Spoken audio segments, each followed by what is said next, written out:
کہ آپ لوگوں نے یہاں پہ بلایا اور پھر آپ نے ایک ایسے ٹاپک کا انتخاب کیا جو ہماری سوسائٹی کی ضرورت ہے، تو بہت شکریہ، بہت زبردست کاوش ہے آپ کی۔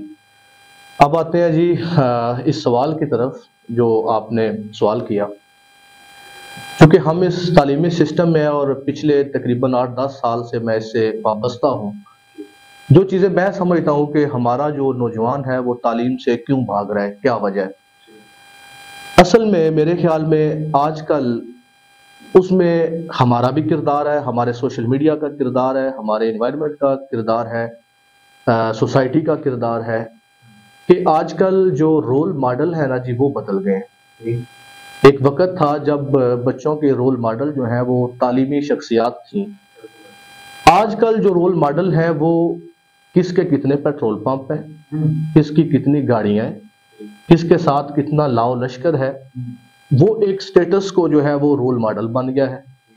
اور یہ ایک ایسا ناسور ہے جو ہماری سوسائٹی کے اندر سرایت کرتا جا رہا ہے۔ اب ظاہر سی بات ہے، اس میں سوسائٹی کا کردار یہ ہے کہ ہم ایسے ایلیمنٹس، ایسے عناصر جو اس کا حصہ ہے اور اس کو پروموٹ کرتے ہیں، ہم سوسائٹی خود اس کو اس طرح سے ریسپیکٹ کرتے ہیں، ہم ان کو اس طرح کا مقام دیتے ہیں کہ ہمارا نوجوان جو ہے وہ ان کو رول ماڈل سمجھتے ہیں۔ وہ پھر وہ رول ماڈل تو اس کے نہ ہوئے جو اس کو تعلیم کی طرف راغب کر سکتے، تو ظاہر سی بات ہے وہ اپنے ان سٹیٹس کو والے لوگوں کو رول ماڈل بناتا ہے اور اسی اثناء میں وہ چیزیں حاصل کرنا چاہتا ہے۔ اور وہ چیزیں حاصل کرنے کے لیے جب وہ تعلیمی شخصیات کو دیکھتا ہے، ان کے سٹیٹس کو دیکھتا ہے، تو وہ یہ سمجھتا ہے کہ شاید ان کے پاس تو وہ چیزیں نہیں ہیں، شاید یہ ان کے مالی حالات اور یہ ساری چیزیں نہیں ہیں، اور ان کے خیال میں شاید وہ کامیاب نہیں ہیں، تو وہ تعلیمی شخصیات کو کامیاب سمجھتا ہی نہیں، لہٰذا وہ اپنا رول ماڈل ان لوگوں کو سمجھتا ہے جن کو وہ کامیاب سمجھتے ہیں، تو وہ پھر انہی لوگوں کی راہ پہ چلتا ہے اور اسے یہ سمجھ آتی ہے کہ شاید اس کے رستے کچھ اور ہیں، اور وہ پھر سارے وہی رستے اختیار کرتا ہے، اور اسی اثناء میں اس کی ساری جو ہے وہ تگ و دو اس کی ایفرٹ ہوتی ہے۔ میں آپ کی بات سے یہ ایک پوائنٹ سمجھا ہوں کہ اس میں والدین کو اپنا رول بھی پلے کرنا چاہیے کہ وہ بچپن سے بچے کی دین سازیاں سے کریں کہ بیٹا تمہارا رول ماڈل یہ نہیں ہے بلکہ یہ شخصیت ہونی چاہیے۔ دیکھیں سر، آپ کی بات بجا ہے، اس میں پیرنٹس کا کردار ہوتا ہے، اور بیسیکلی جو بچہ ہے نا اس کا پہلا رول ماڈل جو ہے وہ اس کے پیرنٹس ہوتے ہیں۔ آپ کسی بھی چھوٹے بچے کو دیکھیں گے نا تو وہ گھر میں بھی جب شروع میں کھیلنے لگتا ہے تو وہ اپنے باپ جیسی ایکٹنگ کرتا ہے۔ اگر باپ اس کا ٹیچر ہے تو وہ 2-4 بچوں کو وہاں پہ بٹھا کے ان کو پڑھانا شروع کر دے گا۔ اگر باپ ان کے ڈاکٹر ہیں تو وہ ایک ڈاکٹر کی ایکٹنگ کرے گا، اس کے پاس بچے مریض آنا شروع ہو جائیں گے۔ اگر والدین اس کے جائے نماز کے اوپر کھڑے ہیں تو وہ لازمی ان کے ساتھ کھڑا ہو جائے گا۔ تو پہلے رول ماڈل تو جو بچے کے ہیں وہ اس کے پیرنٹس ہوتے ہیں۔ لیکن ہمارا ایشو یہ ہے کہ چونکہ سوسائٹی میں سارے پیرنٹس کا آپس میں انٹریکشن ہوتا ہے، تو ہمیں ایک ایسے بوجھ کے نیچے دبا دیا گیا ہے کہ جس سے شاید نکلنا جو ہے وہ بہت مشکل کام ہے۔ یہ ایک پنجابی میں بات ہے، اکثر وہ مختلف جگہوں پہ بیٹھے ہوں تو وہ کرتے ہیں کہ دین اور دنیا رکھنی چوکھی اوکھی، تو یہ ایک اس طرح کا بھی ایلیمنٹ ہے۔ تو ضرورت ہے اس چیز کی کہ جیسے آپ نے یہ کاوش کی، کسی طریقے سے ایسی اویئرنیس دی جا سکے کہ دوبارہ تعلیمی شخصیات جو ہیں وہ رول ماڈل ہوں اور ایک پازیٹیو جو میسج ہے وہ سوسائٹی میں۔ بالکل صحیح ہے، بڑی خوبصورت باتیں سر آپ نے کی ہیں، اور بلا شبہ اس میں ایک تو والدین کو اپنا رول پلے کرنا ہے، ایک ہمارے جو ٹیچرز ہیں ان کو اپنے آپ اس قابل بنانا ہے کہ لوگ ان کو فالو کریں اور وہ لوگوں کے لیے اور بچوں کے لیے حجت بنے، تاکہ ہمارا جو نوجوان طبقہ ہے وہ یہ نہ سمجھے کہ وہ سر یہ دیکھنے کو آیا ہے کہ ہمارے جو ٹیچر حضرات ہیں وہ لباس میں بالکل سادگی اختیار کرتے ہیں۔ سادگی اپنانا حضور کی سنت ضرور ہے، لیکن حضور ایک نفیس طبیعت کے بھی مالک تھے، اور اگر آپ کو اللہ نے یہ سرمایہ دیا ہے، رزق حلال دیا ہے، تو آپ ایک اچھا لباس پہنے، آپ کا رہن سہن اچھا ہو، آپ کا چال چلن اچھا ہو، تاکہ آپ اپنے نوجوان نسل کے لیے ایک موٹیویٹ جو سلسلہ ہے اس کا آغاز کریں، تاکہ آپ کو دیکھ کے بچہ جو ہے وہ آپ کو فالو کرنے کی کوشش کرے، نہ کہ وہ سنگر، ڈانسر یا ڈرامہ نگار یا جو ایکٹر ہوتے ہیں وہ ان کے نقش قدم پہ چلے۔ تو بہرحال یہ والدین کو اور اساتذہ کو اور جو اچھی اچھی شخصیات ہیں ان کو اس میں اپنا بہرحال کردار جو ہے وہ ادا کرنا پڑے گا۔ ہمارے پینل میں موجود ہے علامہ راشد صاحب، ان کی طرف بڑھتے ہیں۔ سر آپ کا بھی شکریہ، آپ تشریف لائے۔ آپ بتائیے گا کہ ہمارا جو تعلیمی نظام ہے یہ اس کے بارے میں ہم شروع سے پڑھتے سنتے آ رہے ہیں کہ بچے کو اسکول میں بھیجو، بچے کو کالج بھیجو، وہاں پہ وہ تعلیم حاصل کرے گا، جاب کرے گا اور ایک کامیاب انسان بنے گا۔ تو آج آپ بتائیے گا کہ پچھلے ادوار کی نسبت جو دور حاضر ہے اس میں اور پچھلے ادوار میں فرق کیا ہے؟ تعلیمی نظام کیسا آج کل رائج ہے؟ جی، بسم اللہ الرحمن الرحیم، بہت شکریہ۔ یہ بڑا جو ہے نا حساس موضوع اور بڑے وقت کی ضرورت ہے۔ آپ نے پوچھا کہ تعلیمی نظام ہمارا بیسکلی دو چیزوں پہ منحصر ہے اور دو سسٹم اس کے متعارف کرائے گئے ہیں۔ ایک سسٹم جو ہے وہ دنیاوی سسٹم ہے، اسکولنگ سسٹم جس کو ہم کہتے ہیں، اور دوسرا مدرسہ سسٹم ہے۔ اب یہ دو تعلیمی نظام بیسکلی ہمارے ہاں رائج ہیں، اور پھر اگر ان کو مزید جو ہے وہ دیکھا جائے تو مدرسہ سسٹم تو ایک الگ طور پہ رہ جاتا ہے، لیکن اگر اسکولنگ سسٹم دیکھا جائے تو بھی حضرت جو ہے نا وہ تقسیم کا شکار ہے۔ مثلا ایک امراء طبقہ جو ہے ان کے لیے ایک الگ سسٹم ہے اسکولنگ کا، پھر مڈل کلاس کے لیے الگ ہے، اور پھر غرباء کے لیے الگ ہے۔ تو یہ جب طبقاتی تقسیم ہوگی، جس طرح ہمارے ہاں معاشرے کے اندر خاندانوں کی تقسیم ہے،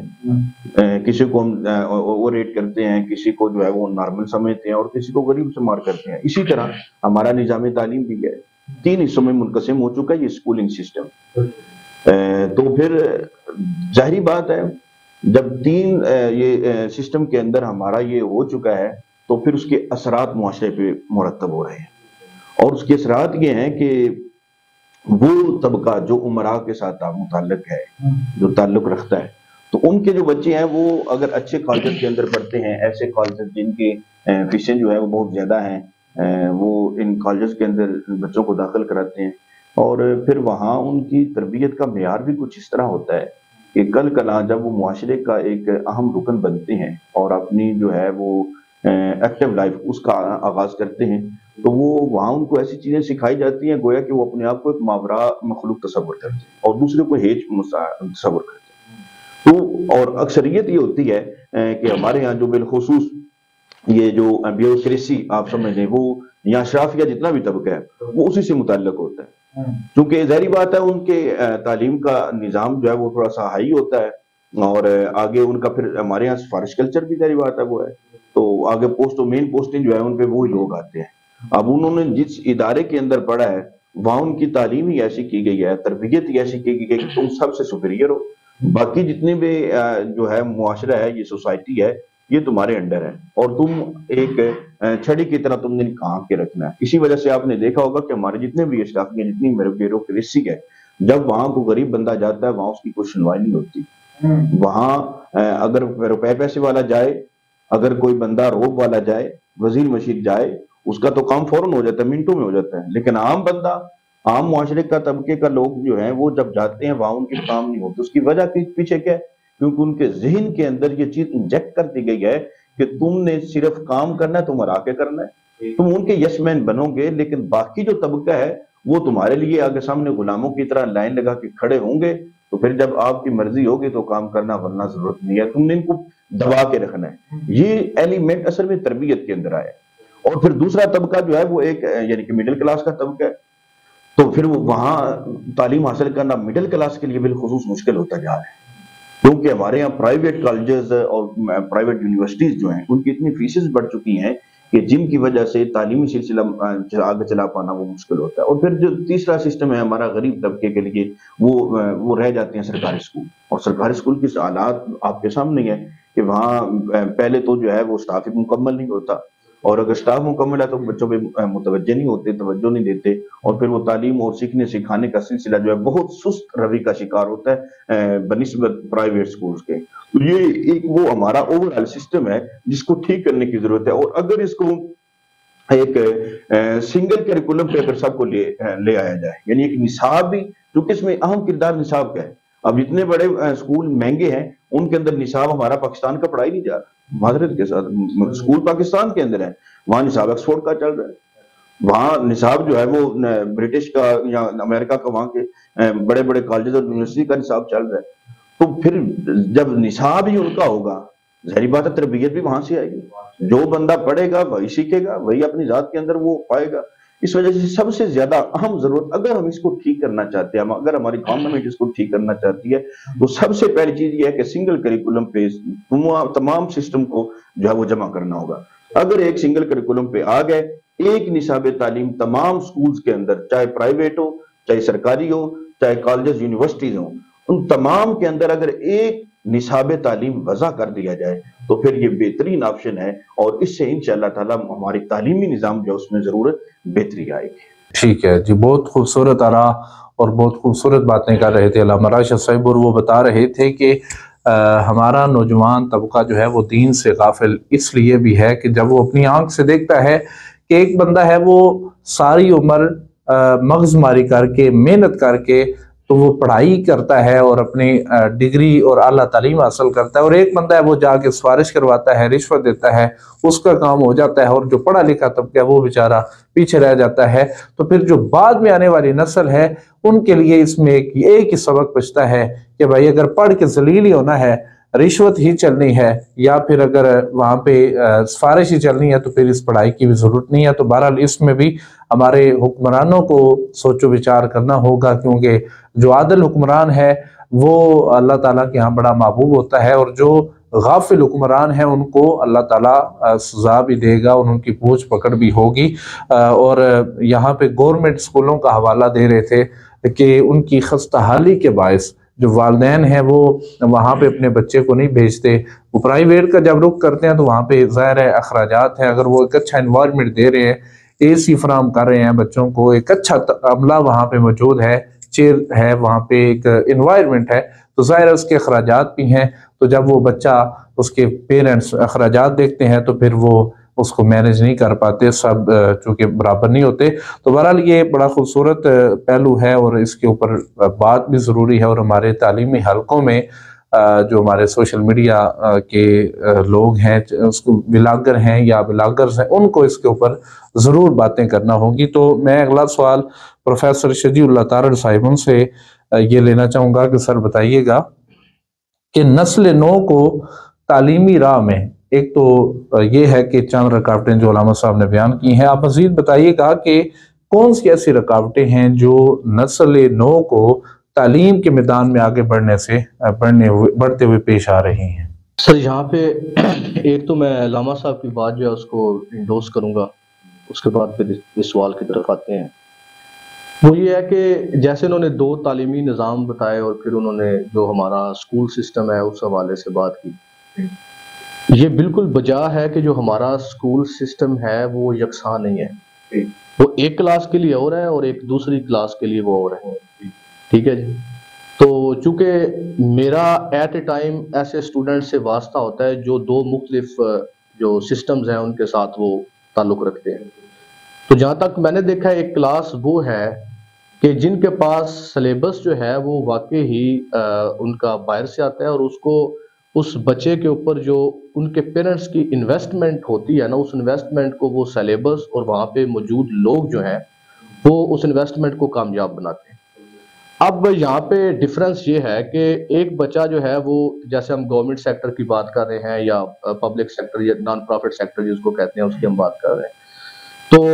وہاں پہ جو ریسورسز ہیں اور وہ کلاس جس کی میں بات کر رہا ہوں وہ ریسورسز جو ہے وہ مختلف ہیں۔ ایک بچہ جو ہے اس کے پاس انفارمیشن آتی ہے اس کے انوائرمنٹ سے، ایک وہ سسٹم ہے جس کے اوپر اچھی خاصی انویسٹمنٹ ہے اور اس کا خیال رکھا جا رہا ہے۔ وہاں پہ آنے والی کلاس اس طرح کی ہے کہ جن کے اوپر انویسٹمنٹ ہو رہی ہے تو ان کے پاس آٹومیٹیکلی انفارمیشن زیادہ ہے، ٹھیک ہے جی۔ مثال کے طور پہ وہ مہنگے ہوٹلز میں بھی جا سکتے ہیں، وہ فارن ٹورز بھی کر سکتے ہیں، اور اس کے علاوہ ان کو تمام چیزیں اویلیبل ہیں جو ضرورت کی ہیں۔ اگر ان کو کوئی پڑھنے کے ریلیٹڈ ایوی ایڈس چاہیے وہ ان کو اویلیبل ہیں، جبکہ جو دوسرا سسٹم ہے اس کے پاس یہ ساری چیزیں اویلیبل نہیں ہیں۔ ایک وہ بچہ جو اس نان پروفٹ سیکٹر کا حصہ ہے اور اس کے اوپر انویسٹمنٹ کوئی نہیں ہے، وہ بچہ آٹومیٹکلی وہ چیزیں اکٹھی نہیں کر سکتا، کیونکہ اس کو تو آپ کسی شہر میں کسی بڑی جگہ پہ لے جائیں تو وہ تو اجنبیوں کی طرح ادھر ادھر دیکھے گا کہ یہ پتہ نہیں ہے کیا، تو اس کے پاس آٹومیٹکلی وہ انفارمیشن ہے۔ یہاں پہ ایک بہت بڑا ڈفرنس کریٹ ہو جاتا ہے، اور پھر یہ ڈفرنٹ آخر تک چلتا ہے جب کسی بھی ہم ایسے کمپیٹیٹیو ایگزام کے اندر بیٹھتے ہیں، تو یہ دو ڈفرنٹ کلاسز ہیں اور دونوں کے پاس جو میس آف انفارمیشن ہے وہی بالکل ڈفرینٹ ہے، تو آٹومیٹکلی وہ بچہ جو ہے وہ لیڈ کرے گا۔ تو صاحب اب آتے ہیں آپ کے دوسرے سوال کی طرف کہ اسٹوڈنٹس کے لیے کیا رکاوٹیں جو ہے وہ تعلیمی میدان میں حائل ہے۔ یہ ہمارا جو پنجاب ہے، یہاں پہ ایریا کے لحاظ سے یہ ویری کرتی ہیں، یہ مختلف ہیں۔ مثال کے طور پہ جہاں پہ ہم بیٹھے ہوئے ہیں سینٹرل پنجاب میں، یہاں پہ معاملات کچھ اور ہیں، اور یہ جنوبی پنجاب یا دوسری ڈویژن جو پسماندہ ہیں وہاں پہ کچھ معاملات اور ہیں،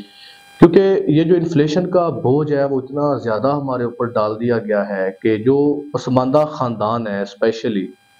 وہ اس کشمکش سے ہی باہر نہیں نکلتے کہ ہم اپنا گھر جو ہے وہ کس طرح سے چلائیں۔ تو جو سوشو اکنامک فیکٹرز ہیں وہ چونکہ ایریا ٹو ایریا ویری کرتے ہیں، تو اسی طرح سے جو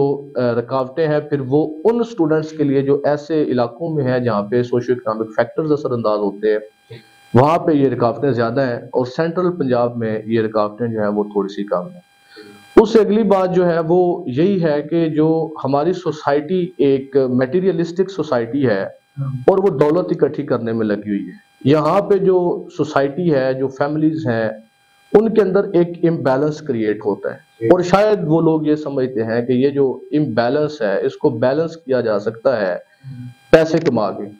وہ تعلیم کے ساتھ اس کو نہیں کیا جا سکتا۔ آپ کو اچھی طرح سے پتہ ہے ہمارا جو تعلیم یافتہ طبقہ ہے وہ بھی اب اس طرح کی جو راہیں ہیں وہ اختیار کرنے پہ مجبور ہے کہ کسی طریقے سے ہم جو ہے وہ بیلنس سوسائٹی کے اندر برقرار رکھ سکیں، کیونکہ ان کو آنے والے معاشرتی مسائل سے کافی زیادہ ڈر ہے۔ تو ایک تو جو ہے وہ سوشو اکنامک فیکٹرز، اور دوسرا یہ جو میں نے آپ کو بتایا، یہ دو بڑی رکاوٹیں ہیں۔ اور اس سے اگلی چیز جو ہے وہ یہ ہے کہ میرے خیال میں ہمارا جو پورا سسٹم ہے، ایجوکیشن کا جو سسٹم ہے، اس میں بھی ایک بڑی مین چیز یہ ہے کہ ہم جو پاورز والی جابز ہیں اور خدا نخواستہ جن کا زیادہ ناجائز اختیار جو ہے ان کا فائدہ اٹھایا جا سکتا ہے، ان کی طرف رجحان قدرے زیادہ ہے، بجائے اس کے کہ ہم جو ہے وہ ٹیچرز یا ڈاکٹرز یا دوسرے جو شعبہ جات ہیں جہاں پہ اختیار اس قدر نہیں ہے کہ ہم اپنی دھاک بٹھا سکیں، شاید ان کی طرف ایک رجحان جو ہے وہ کم ہے۔ تو یہ بھی ایک جو ہے وہ اس میں فیکٹر ہے۔ تو ایسی جو ہے وہ ڈھیروں مثال جو ہے وہ دی جا سکتی ہیں، جو کہ میں سمجھتا ہوں کہ آج کل جو ہے وہ رکاوٹیں ہیں، یہ باقاعدہ طور پہ رکاوٹیں۔ بالکل صحیح ہے سر، بڑی آپ نے اچھی باتیں کی ہیں، اور میرے سوال کا جواب آپ نے دیتے ہوئے آپ نے یہ بتایا ہے کہ تعلیمی میدان میں ایک تو تفاوت بہت زیادہ ہے، جو پڑھا لکھا طبقہ ہے اس کا جو پرکھنے کا معیار ہے وہ تعلیم سے زیادہ دولت بن چکا ہے، اور اس کے علاوہ جو دوہرا تعلیمی معیار ہے یہ بھی اس میں بہت بڑی ایک رکاوٹ ہے۔ تو یکساں نظام تعلیم کا ایک اندیا اور ایک علم ہم نے بلند ہوتا ہوا علامہ محمد اقبال اور قائد اعظم کی زندگی میں دیکھا تھا، اور جس کو ہم پڑھتے سنتے آ رہے ہیں۔ اگر آج بھی اسی کو نافذ کیا جائے تو ہمارا جو نوجوان طبقہ ہے اس کے اندر دین کے ساتھ ساتھ دنیاوی تعلیم کی جو محبت ہے وہ بھی راسخ ہو سکتی ہے۔ تو علامہ راشد صاحب سے میں یہاں پہ ایک سوال لینا چاہوں گا کہ سر آپ چونکہ دینی مدارس کے ساتھ ریلیٹ کرتے ہیں، تو میں چاہوں گا کہ یہاں پہ دینی مدارس کی تعلیم کا بھی ٹچ دیا جائے۔ تو آپ بتائیے گا کہ کیا دینی مدارس کا جو نصاب ہے وہ عصری تعلیم کے مطابق جو ہے وہ ہمیں پڑھنے کو مل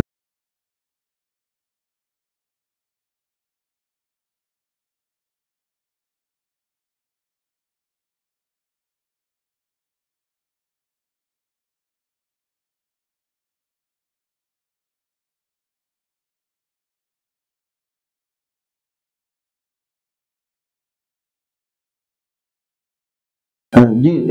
مدرسہ سسٹم جہاں تک اس کا تعلق ہے تو یہ مدرسہ سسٹم کے اندر نصاب تعلیم جو ہے یہ موجودہ جو کالجز یا یونیورسٹیز کے اندر نظام تعلیم رائج ہے اس سے یکسر مختلف ہے۔ بعض مدارس ایسے ہیں جن کی مثال دی جا سکتی ہے کہ انہوں نے اپنے آپ کو اپڈیٹ کیا ہے. مثلا 1957 میں بیرا شریف کو جو ہے وہ اس وقت اس کے نصاب کے اندر انگلش کو لانچ کیا گیا، اکنامکس کو ڈالا گیا، یعنی ایسے سبجیکٹس جو ہے وہ داخل کیے گئے جس کی اصل حاضر میں اس کی ضرورت تھی. لیکن وہ 1957 کی بات ہے. اب وقت بدل چکا ہے، اب جو ہے وہ مزید اس کے اندر تبدیلیاں کی جانی چاہیے، اور ہو بھی رہی ہیں. بعض مدارس جو ہے وہ ان تبدیلیوں کو جو ہے وہ ایکسیپٹ کر رہے ہیں اور مدارس کے نصاب کے اندر تبدیلیاں ہو رہی ہیں. لیکن اکثر ہمارے مدارس جو ہیں، یہ جو تبدیلیوں والی بات ہے یہ چند مدارس تک محدود ہے. اکثر مدارس جو ہیں ان کے اندر تبدیلیاں جو ہے وہ ابھی ان کو قبول نہیں کیا جا رہا، ان کو وہ قبولیت حاصل نہیں ہو رہی جو ہونی چاہیے تھی. یعنی معذرت کے ساتھ وہاں ایسا ایک سسٹم جو ہے وہ انجیکٹ کر دیا گیا ہے کہ گویا کہ دنیاوی تعلیم کو ایک زہر بنا کے پیش کیا گیا ہے کہ دنیاوی تعلیم حاصل کرنا گویا کہ فضول کام ہے. حالانکہ ایسی چیز نہیں ہے. دنیاوی تعلیم بیسکلی اگر دیکھا جائے تو قرآن حکیم کے صحیح اس کے عمل کے لیے اور اس تعلیم کے ارتقاء کے لیے یہ سائنسی سبجیکٹس، اسی طرح باقی انگلش لٹریچر، جتنی بھی زبان کے لٹریچر ہے، وہ سارے کے سارے سبجیکٹس جو ہیں وہ ضروری ہیں اگر اس نئے سے دیکھا جائے. لیکن ہمارے ہاں چونکہ ایک وہ دینی شغف رکھنے والے لوگ جو ہیں وہ ایک جس طرح کہتے ہیں نا کنویں کے مینڈک بن جانا، بسا اوقات کنویں کے مینڈک بن گئے ہیں جو اپنے اس کنویں سے باہر نکلنا نہیں چاہ رہے. شاید ان کو باہر کی دنیا کا وہ اندازہ نہیں کہ کتنی وہ حسین باہر کی دنیا اور کتنی وہ اہم دنیا ہے. اور عصر حاضر میں یہ بہت زیادہ اہمیت کی حامل چیز ہے کہ ہم اپنے نصاب کو ڈیولپ کریں اور ایسا نصاب ترتیب دیں جو محض جو ہے وہ دینی تعلیم پہ محیط نہ ہو بلکہ دنیاوی سبجیکٹس جو جس کو ہم کہتے ہیں مثلا سائنس سبجیکٹ ہے. حالانکہ سائنس کو اگر دیکھا جائے دنیاوی سبجیکٹ نہیں ہے، یہ بھی قرآن کا موضوع ہے. یعنی قرآن چیزوں کے بارے میں تفکر و تدبر کی دعوت بارہا دیتا ہے. تو چیزوں کے بارے میں تفکر و تدبر کرنا، ان کی کھوج لگانا، یہ تو سائنس ہے اور یہ قرآن کا مطالبہ ہے اور بندہ مومن کو بھی مطالبہ ہے کہ اس کے لیے. اسی طرح اکنامکس ہے. اکنامکس تو یہ ایسا موضوع نہیں ہے کہ جو اسلام سے خارج ہے، بلکہ اسلام تو ترجیح دیتا ہے، بندوں کو رغبت دیتا ہے کہ اپنا رزق حاصل کرو، رزق کماؤ. تو رزق کے کمانے کے کچھ جو ذرائع ہیں، جو تعلیم اس کی طرف آپ کی رغبت دلاتی ہے اور اس کو آپ کو ایکسپرٹ بناتی ہے، وہ اکنامکس ہے. تو اس طرح یہ سبجیکٹس جو ہیں یہ ہمارے نصاب کے اندر شامل ہونے چاہیے. ہاں بعض مدارس ہیں جنہوں نے اس کو اڈاپٹ کر رکھا ہے اور وہ آگے بڑھ رہے ہیں اور ان کے جتنے بھی فارغ التحصیل طلباء ہیں وہ معاشرے میں اپنا ایک مقام رکھتے ہیں اور ان کی ویلیو جو ہے وہ ان دینی مدارس کے مقابلے میں بڑھ جاتی ہے جو صرف دینی مدارس کی صرف جو ہے وہ دینی تعلیم حاصل کرتے ہیں، اور اسی طرح ان کے مقابلے میں بھی بڑھ جاتی ہے ان کی ویلیو جو صرف دنیاوی تعلیم رکھتے ہیں. بلکہ ایسے مدارس جہاں دین اور دنیا دونوں کی تعلیم دی جاتی ہے ان کی معاشرے کے اندر قدر اور ویلیو بڑھ جاتی ہے. اس وجہ سے کیونکہ ان کی آنکھیں دونوں روشن ہیں. دین والی آنکھ بھی اللہ نے روشن کی ہے اور دنیا والی آنکھ بھی روشن کی ہے. اور جب ایسے افراد، ایسے رجال کار معاشرے کے اندر آئیں گے اور وہ اپنا ایکٹیو کردار ادا کریں گے، رول ادا کریں گے، تو پھر معاشرے کے اندر ایک وہ خوشبو پھیلے گی، وہ فضا پھیلے گی کہ جس سے ایک امن و سکون والا معاشرہ، ایک وہ معاشرہ جو سنجیدہ طبقے کا معاشرہ ہے، وہ معرض وجود کے اندر آ سکتا ہے. تو اس طرح ہمارے ہاں، اور یہ کام کیسے ہوگا؟ یہ گورنمنٹ کی سطح پہ ہوگا. یہ اس میں ایک خوش آئند بات ہے کہ جب بھی گورنمنٹ نے بات کی ہے نا نصاب کی تبدیلی کے حوالے سے، پہلے تو اس کو قبول نہیں کیا جاتا تھا، لیکن اب جب بھی گورنمنٹ نے بات کی ہے دینی مدارس نے اس پہ لبیک کہا ہے. اب یہ حکومت کی سستی ہے کہ حکومت اس پہ جو ہے وہ عمل درآمد نہیں کروا سکی. بہرحال دینی مدارس کو بہرحال اس میں کریڈٹ ضرور جاتا ہے کہ اب وہ اس تبدیلی کے لیے خواہاں ہیں اور وہ چاہتے ہیں کہ یہ تبدیلی ہو، لیکن اب گورنمنٹ کا کام ہے کہ وہ اس پر عمل درآمد کرائے اور ایک نصاب پہ سب کو متفق کرے. وہ چاہے مدارس کے جو بھی سسٹم ہے، وفاق المدارس کا ہے یا منہاج القرآن ہے، بیرا شریف کا نیٹ ورک ہے، دعوت اسلامی کا ہے، جتنے بھی نیٹ ورکس ہیں ان سب کو یکجا کر کے ایک نصاب تعلیم سب کے اندر وضع کر دے جس کے اندر دینی تعلیم بھی ہو، جس کے اندر دنیاوی تعلیم بھی ہو، اور اس کو لازم و ملزوم کر دیا جائے. اور اگر دیکھیں حسن صاحب، ایسے افراد جو ان دونوں تعلیم کا مرقع ہوں گے، جو ان دونوں تعلیموں سے آراستہ ہوں گے، جب وہ معاشرے کے اندر آئیں گے نا، اپنا کردار ادا کریں گے، تو معاشرے کے اندر کیا ایک خوبصورت تبدیلیاں آئیں گی. بالکل ایسی ہے، بالکل ایسی ہے. بڑی خوبصورت باتیں آپ نے کی ہیں سر، اور دونوں جو تعلیمی نیٹ ورکس ہیں ان کی طرف مائل کرنے کے لیے آپ نے بڑی خوبصورت آراء سے نوازا ہے. ناظرین اکرام، یہاں وقت ہوا ایک بریک کا، بریک کے بعد ہم حاضر ہوتے ہیں. اہلی آنے منڈی بہاؤالدین کے لیے خوشخبری، صحت بخش پانی کا حصول اب آپ کے گھر کی دہلیز پر، اور نہر کنارے ہینڈ پمپس اور سادہ فلٹرڈ واٹر کی نام نہاد طفل تسلیوں سے ہو جائیں آزاد،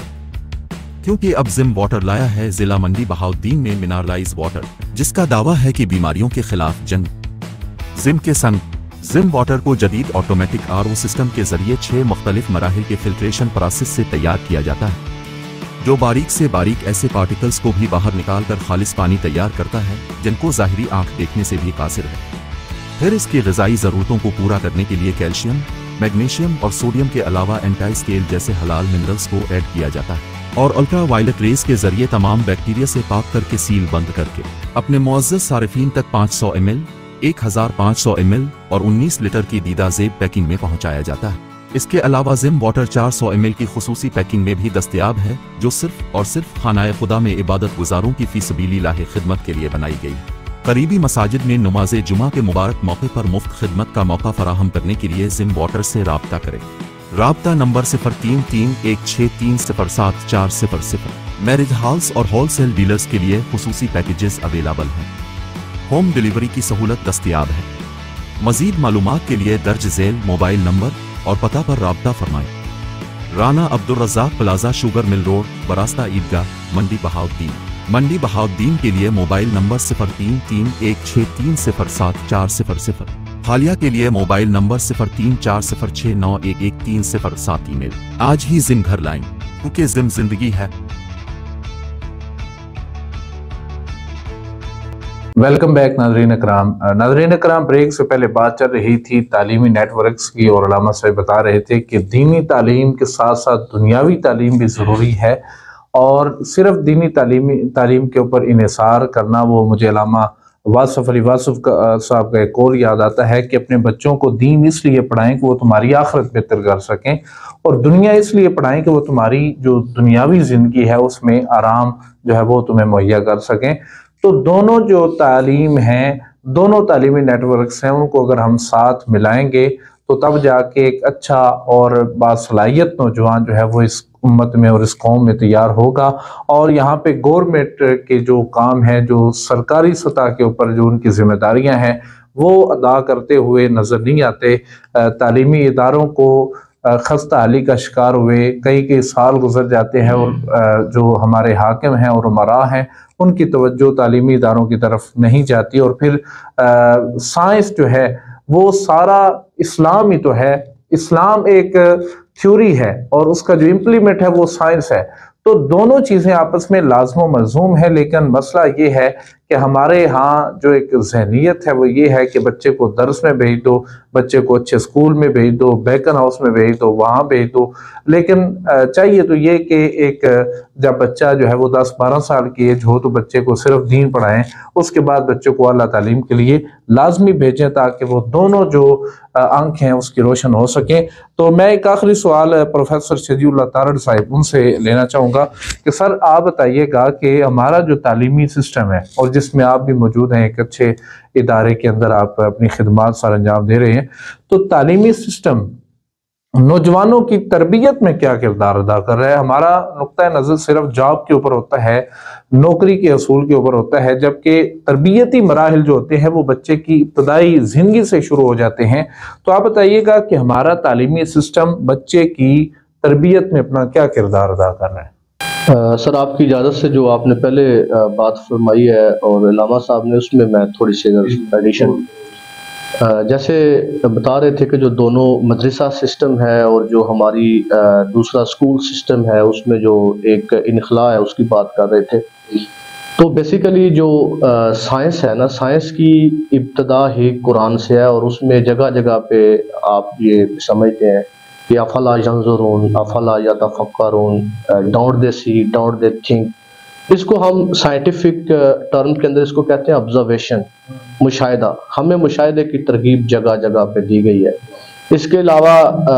ڈھیر ساری ایسی آیات ہمیں ملتی ہیں جو مختلف علوم جو سائنس کے ہیں ان کے اوپر روشنی ڈالتی ہیں، اور وہ بڑی کی ٹرمز ہیں اور بڑی بنیادی چیزیں ہیں جو کہ جن کا تذکرہ قرآن میں ہے۔ لہٰذا یہ تو بالکل ایسا نہیں ہو سکتا کہ یہ دو الگ چیزیں ہیں، یا ان سے بھاگنا جو ہے وہ میرے خیال میں کوئی دانش مندی نہیں ہے۔ اب جو سوال تھا آپ کا اس کی طرف آتے ہیں تربیت والے معاملے پہ. سر اس میں ہم کیا کردار ادا کر سکتے ہیں یا ادارے کیا کردار ادا کر سکتے ہیں؟ شاید میرے سمیت ہم سب لوگ جو ہیں وہ گفتار کے غازی ہیں اور کردار سے ماورا ہیں. سب سے پہلے ہمیں اپنے کردار سے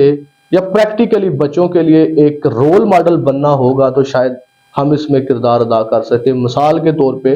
کہ اگر بچہ یہ دیکھتا ہے کہ میرا ٹیچر جو ہے وہ فرض شناس ہے تو بچہ آٹومیٹیکلی ہوگا. اگر بچہ یہ سمجھتا ہے کہ یہ محنتی ہیں تو بچہ بھی محنتی ہوگا. اگر وہ یہ دیکھتا ہے کہ یہ بالکل سچ بولتے ہیں تو وہ بھی یہی کرے گا. اگر وہ یہ دیکھتا ہے کہ وہ بالکل وعدہ خلافی نہیں کرتے تو بچہ بھی یہی کرے گا. اگر وہ یہ دیکھتا ہے کہ یہ بڑے شائستگی سے جو ہے وہ بات کرتے ہیں دوسروں کے ساتھ، ان کا اخلاق کیسا ہے، تو الٹیمیٹلی جو بچہ ہے وہ بھی یہ چیزیں سیکھے گا. تو پریکٹیکلی تو اگر ہم یہ چیزیں ان کو دکھائیں تو شاید یہ ممکن ہو کہ ہم یا ہمارا سسٹم اپنا جو کردار ہے وہ ادا کر سکے. لیکن جب ہم کریکولم کی بات کرتے ہیں اس کے اندر کیا چیزیں ہیں، تو اس میں اگر میں سائنس کی بات کروں، چونکہ سائنس کے ساتھ بہت سارے اور سبجیکٹس جو ہیں وہ بھی پڑھائے جا رہے ہوتے ہیں، میں اگر اس حوالے سے بات کروں تو یقین کریں کہ یہ ایک آپ المیہ سمجھ لیں، ہمارے پاس اتنا ٹائم ہی نہیں ہوتا کہ ہم 45 منٹس میں اپنے اس سبجیکٹ سے ہٹ کے کوئی اور بات کریں. اور ایک سب سے بڑا ایشو جو میں اصل میں جس کا ذکر کرنا چاہتا ہوں وہ یہ ہے کہ اگر فرض کرے میرا ایک سبجیکٹ سائنس ہے، میں اس سے ہٹ کے کوئی اخلاقی یا کسی اور موضوع پہ بات کرتا ہوں تو عین ممکن ہے کہ اس بیٹھے ہوئے اسٹوڈنٹس جو ہیں وہی شاید یہ کہیں کہ سر تو جو ہیں وہ بایولوجی کی جگہ پہ ہمیں مطالعہ پاکستان یا کوئی اسلامیات پڑھا رہے ہیں. اور یہ چیز اسی طرح سے پھر ٹریول کرے گی. اور پچھلے کئی سالوں میں نے باقاعدہ طور پہ یہ چیزیں سنی ہے کہ والدین کی طرف سے جی وہ تو اپنے سبجیکٹ کے علاوہ کچھ اور ہی پڑھاتے ہیں. تو اور یہ بھی یہاں تک دلائل دیے جاتے ہیں، یہی دلائل دیے جاتے ہیں کہ جو بورڈ پیپر لے گا اس میں کوئی ایسا ایلیمنٹ نہیں ہے جو آپ بتا رہے ہیں، اور آپ صرف جواب دے ہیں جو آپ کو سکیم دے گی ہے 85 مارکس کے مطابق، اور اس کا یہ کریکولم ہے، اس سے آگے پیچھے آپ نہ جائیں تو وہی شاید ہماری بہتری. تو ہم پریکٹیکلی یہ چیزیں اگر سٹوڈنٹس کو دکھاتے ہیں تو کافی حد تک ہم تربیت میں کردار ادا کر سکتے ہیں. جہاں میں حسن صاحب ایک پروفیسر صاحب کا فائدہ اٹھاتے ہوئے یہ سوال عرض کرنا چاہوں گا کہ سر اس میں جس طرح آپ نے کہا ہے کہ وہ بچے جو ہے وہ آگے سے انسسٹ کرتے ہیں کہ ہمیں یہ ہمارا سبجیکٹ ہی پڑھایا جائے، تو وہ اخلاقی باتیں سننے کے لیے تیار کیوں نہیں ہے؟ اس میں کس کا کردار ہے؟ سر اس میں جو اصل چیز ہے وہ تو چونکہ اگر ہم سسٹم کو دیکھیں تو سسٹم ہمیں اس چیز پہ مجبور کرتا ہے، وہ ہمیں ایک لمیٹڈ ٹائم کے لیے جو ہے وہ 45 منٹ اور اس کے علاوہ 120 لیکچرز کے اوپر مشتمل وہ چیزیں وہ پرووائڈ کی جاتی ہیں. تو شاید بچہ اس ڈر میں مبتلا ہوتا ہے کہ یہ آگے پیچھے نکلیں گے تو شاید ہمارا کوئی حرج ہو جائے. اور دوسرا جو ہے اس میں نو ڈاؤٹ کہ ایک سوشل فیکٹر ہے، ہم ایسی چیزوں کو سننے سے گھبراتے ہیں، ہم جو ہے وہ اس سے دوسری چیزیں جو انٹرٹینمنٹ کی ہیں ہمارا اس میں ایک انٹرسٹ ہے، اس میں ایک یہ بھی فیکٹر ہے. حسن صاحب اس میں میں یہ ضرور ایڈ کرنا چاہوں گا کہ جس طرح ظاہری بات ان کا کالجز کا تجربہ ہے، اس کے مقابلے میں اگر دینی حوالہ سے دیکھا جائے نا تو دین کا طالب علم ان چیزوں کو سننے کے لیے تیار ہے، اور جب اس کو ایسی چیزیں بتائی جاتی ہیں وہ اس کو نہ صرف سنتا ہے بلکہ اپنی زندگی میں نافذ کرنے کی کوشش کرتا ہے. یہ ہے دو بنیادی فرق اس تعلیم کے اور اس تعلیم کے. اب ان گیپ کو اس گیپ کو ختم کیسے کرنا ہے؟ جو ختم تبھی ہوگا. ہمارے یہاں بڑا ایک خوبصورت طریقہ تھا، کم از کم جب ہم سرکاری اسکولز کے اندر پڑھتے تھے تو کم از کم جمعے والے دن ایک بزم ادب کی وہ سیشن ہوتا تھا، جب وہاں ایک استاد